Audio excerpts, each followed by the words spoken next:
जीवन में एक बात आप लोगों से निवेदन करो, कभी भी अगर मंदिर नहीं जाने को मिल रहा मत जाना, तीर्थ जाने का मौका नहीं मिल रहा मत जाना, भागवत कथा पुण्य आयोजन कराने का सौभाग्य नहीं मिल रहा मत करना। लेकिन यदि कोई महापुरुष कोई संत का अगर संग मिल रहा है तो जरूर करना, क्योंकि वो तुम्हारे अंतःकरण को जो है शुद्ध कर देंगे। महापुरुष संशया हमारे रामानुज स्वामी जी के जीवन में आता है। आप लोग धनुर्दास स्वामी जी की खूब कथा सुने होंगे। रामानुज स्वामी जी जब वृद्ध मतलब लगभग 60 के ऊपर हो गए तो नित्य कावेरी स्नान करने जाते थे। तो कावेरी स्नान जब करने जाते तो जितने ब्राह्मण उनके परिकर थे, शिष्य थे, उनके कंधे पर हाथ रख करके जाते, कावेरी स्नान करते, संध्या वंदन इत्यादि करते, और जब वापस लौटते तो धनुर्दास स्वामी जी के कंधे पर हाथ रख करके आते। ये नित्य का नियम था स्वामी जी का। और जो धनुर्दास स्वामी थे वो ब्राह्मणेतर थे। धीरे धीरे बात सारे परिकरों में होने लग गई कि स्वामी जी लगता है बुढ़ापे में अब थोड़ा बुद्धि कम काम करना बंद कर दिया है। बताओ, हम ब्राह्मण हैं, हम उच्च हैं, पवित्र हैं। जब स्वामी जी कावेरी में स्नान नहीं किए होते हैं तब बोले कि तब तो हमारे कंधे पर हाथ रख के जाते हैं, और जब नहा धो करके स्नान करके पवित्र हो जाते हैं, हम लोग भी पवित्र हो जाते हैं, तो बताओ उस धनुर्दास के कंधे पर हाथ धर करके वापस आते हैं। अरे उसके कंधे पर हाथ रखना है तो नहाने से पहले रख करके जाएं, और नहाने के बाद जब पवित्र हो जाएं तो हमारे कंधे पर सर रख करके आएं, नहीं तो ये फिर अशुद्ध हो जाते होंगे। ये धीरे धीरे बात बढ़ने लग गई। रामानुज स्वामी जी को बात पता लगी तो रामानुज स्वामी जी ने सोचा कि अब ऐसे तो इनको समझाएंगे तो समझ में नहीं आएगा। एक दिन रामानुज स्वामी जी ने अपने 2 शिष्यों जो सबसे उसमें विशेष थे, श्री कुरेश स्वामी जी, दासरथी स्वामी जी और प्रणतातिहराचार्य स्वामी जी, तीनों को बुलाया। उनसे कहा आज एक काम करना, आज रात्रि में जब सारे ये जितने भी हमारे शिष्य हैं ये सो जाएं तो इनके सुखाए हुए जितने कपड़े हैं, उत्तरीय है, लंगोटी है, सबको थोड़ा थोड़ा फाड़ देना। ठीक है। सब लोग सो गए रात्रि में। अर्धरात्रि में कुरेश स्वामी जी, प्रणतातिहराचार्य स्वामी जी सब उठे और जा करके किसी की लंगोटी फाड़ दिए, किसी का उत्तरीया फाड़ दिया, और आकर किसी को पता नहीं लगने पाया, 3 के अलावा, 4 के अलावा, 3 ये थे और एक स्वामी जी, 4 के अलावा 5वें को ये बात नहीं पता। आ करके सब सो गए।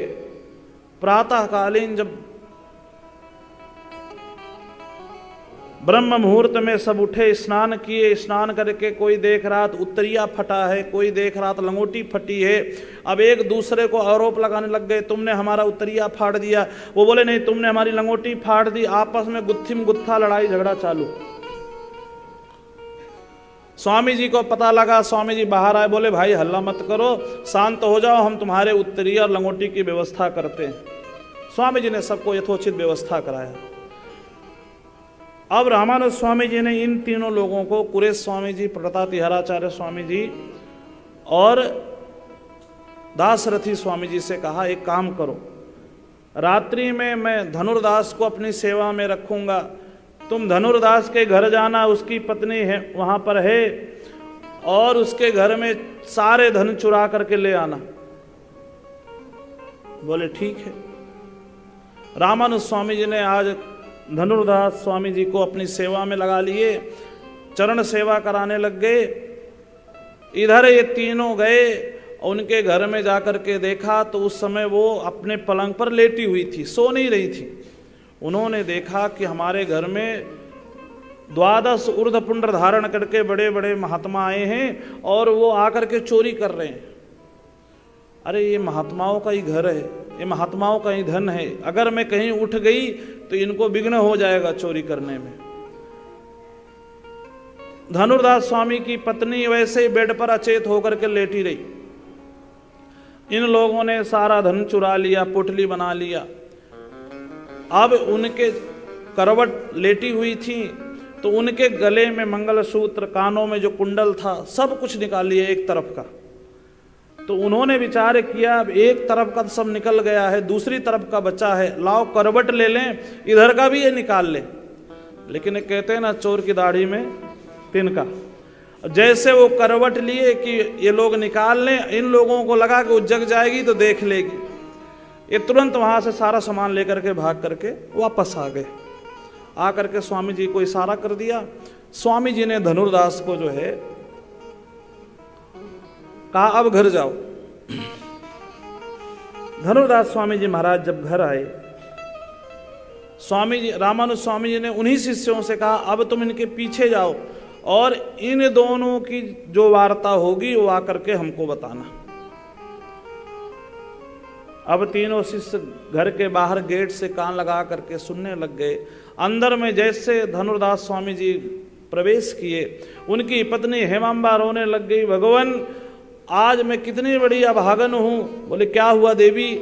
बोले आज हमारे घर में वैष्णव आए थे, ये सब कुछ उन्हीं वैष्णवों का है, उन्हीं का प्रसाद मैं पहन रही हूँ, पा रही हूँ। वो अपना धन लेने आए और उन्होंने सब कुछ तो ले लिया, एक तरफ का तो हमारे शरीर से भी निकाल लिया, लेकिन दूसरी तरफ का जब हम करवट लिए तो वो छोड़ करके चले गए। अब मैं इसलिए रो रही हूं कि ये जरूर मेरे कोई न कोई पाप था जिस कारण ये जेवर बच गए। धनुर्दास ने कहा नहीं प्रिय, लगता है तुम्हारे अंदर अभी भी लोभ था धन के प्रति, तुमने श्री वैष्णवों के प्रति अभी भी तुम्हारा वो प्रेम और समर्पण नहीं रहा, इसलिए वैष्णवों ने स्वीकार ही नहीं किया। दोनों गलानी करके रोने लग गए। बहुत बड़ा अपराध हो गया, वैष्णवों का धन आज उनके पास नहीं जा पाया। लौट करके जब पूरे स्वामी जी के पास आए, स्वामी जी ने पूछा क्या हुआ, सारी बात बताई। प्रातः काल में रामानुज स्वामी जी ने गोष्ठी इकट्ठा किया, सबको इकट्ठा किया और कहा तुम लोग जो मन में तुम्हारे विचार चल रहा है कि कावेरी नदी से स्नान करने के बाद मैं धनुर्दास के कंधे पर हाथ रख करके आता हूँ, ये गलत है, मैं अपवित्र हो जाता हूँ। तो तुम्हारे में और धनुर्दास में क्या अंतर है? वो जो लंगोटी और उत्तरिया फटा था वो कोई और नहीं फाड़ा था, वो हमने ही फड़वाया था। और तुम लोगों ने आपस में लड़ना चालू कर दिया, एक वैष्णव दूसरे वैष्णव का अपमान करने लग गए, दूसरे का तिरस्कार करने लग गए, अपशब्द बोलने लग गए। एक छोटे से कपड़े के लिए तुमने अपनी वैष्णवता को त्याग दिया। और इधर धनुर्दास और उनकी पत्नी जिनका सर्वस्व लुट गया, पर एक वैष्णव लेकर के गए और उन्होंने वैष्णवों ने जो धन नहीं ले जा पाए उस दुख के कारण रोने लग गए कि हमारा कोई पाप था इसलिए हमारा एक तरफ का जेवर बचा रह गया।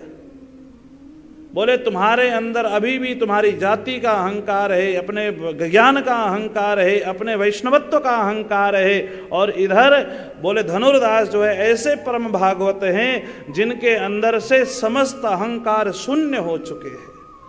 इसलिए मैं स्नान करने के बाद जब पवित्र होता हूँ तो तुम लोगों को कंधे पे हाथ में इसलिए नहीं रखता हूँ कहीं वो अहंकार हमारे अंदर ना आ जाए, कहीं हमारे अंदर ज्ञान का, रूप का, जाति का अहंकार ना आ जाए, इसलिए मैं तुम लोग को स्पर्श नहीं करता हूं और धनुर्दास का स्पर्श करता हूं। ये होती है वैष्णवता।